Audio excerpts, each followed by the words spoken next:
खुला रास्ता, एक पुराना ट्रक और आसमान की ओर फैली अंतहीन पहाड़ियाँ, यही हमारी कहानी की शुरुआत है। मेरा और मेरे छोटे भाई का यह एक लंबा सफर था, सिर्फ हम दोनों, क्षितिज का पीछा करते हुए। हवा ताज़ा थी, दृश्य अद्भुत थे और कुछ पल के लिए सब कुछ बिल्कुल सही लग रहा था। हमने फैसला किया कि थोड़ी देर के लिए घने रहस्यमयी जंगल के पास रुक जाए, जो जैसे सूरज की रोशनी को निगल रहा हो। मेरा भाई, हमेशा साहसी और जिज्ञासु, कहता है कि वह थोड़ी दूर जाकर देखे।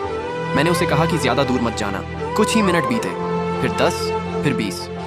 मैंने उसका नाम पुकारा, लेकिन जवाब में केवल पत्तों की सरसराहट सुनाई दी। वह गायब था। पैनिक फैल गया। मैं दौड़ते हुए उसे खोजने लगा। मेरी आवाजें और तेज होती गईं। तभी मैंने उन्हें देखा, पैरों के निशान, लेकिन इंसानी नहीं। वे विशाल राक्षसी निशान थे, जो हमारे ट्रक के पास से सीधे जंगल के अंधेरे हृदय की ओर बढ़ रहे थे। मेरा अपना डर कुछ भी नहीं था, जो डर मुझे अपने भाई के लिए महसूस हुआ। मुझे उनका पीछा करना ही पड़ा। निशान मुझे और गहराई में ले गए, मुड़ी हुई बेलों और प्राचीन पेड़ों के बीच, जब तक वे एक अंधेरी भयानक गुफा के मुंह पर नहीं रुक गए। अंदर से गहरी गर्जना सुनाई दी, एक ऐसी आवाज जिसने जमीन को हिला दिया। गहरी सांस लेकर मैं अंधेरे में कदम रखा। अंदर की हवा ठंडी और घनी थी। मेरी आंखें धीरे धीरे अंधेरे में ढल गईं और मैंने एक भयावह दृश्य देखा। एक विशाल भद्दा प्राणी, पूरे दांत और नाखूनों से लैस, गुफा के बीच खड़ा था और उसकी पकड़ में बेहोश मेरा भाई था। एक प्राचीन क्रोध जो मैंने पहले कभी महसूस नहीं किया था मुझ में उमड़ पड़ा। सारी चिंता, सारा डर, सब कुछ शुद्ध अनियंत्रित शक्ति में बदल गया। मैंने दहाड़ मारी और राक्षस ने अपनी चमकती लाल आंखें मुझ पर घुमाई।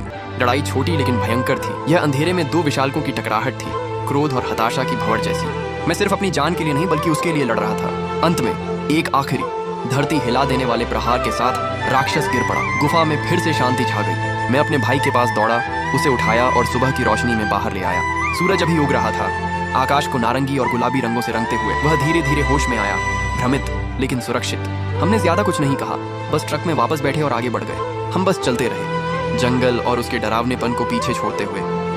हमारी यात्रा जारी थी, लेकिन कुछ बदल गया था। हम अब सिर्फ दो भाई नहीं थे जो रोड ट्रिप पर थे, हम जीवित बच गए थे। और जैसे ही सूरज ऊंचा चढ़ा, मुझे पता था कि हम दुनिया की किसी भी चुनौती का सामना कर सकते हैं, बस हम दोनों साथ हों।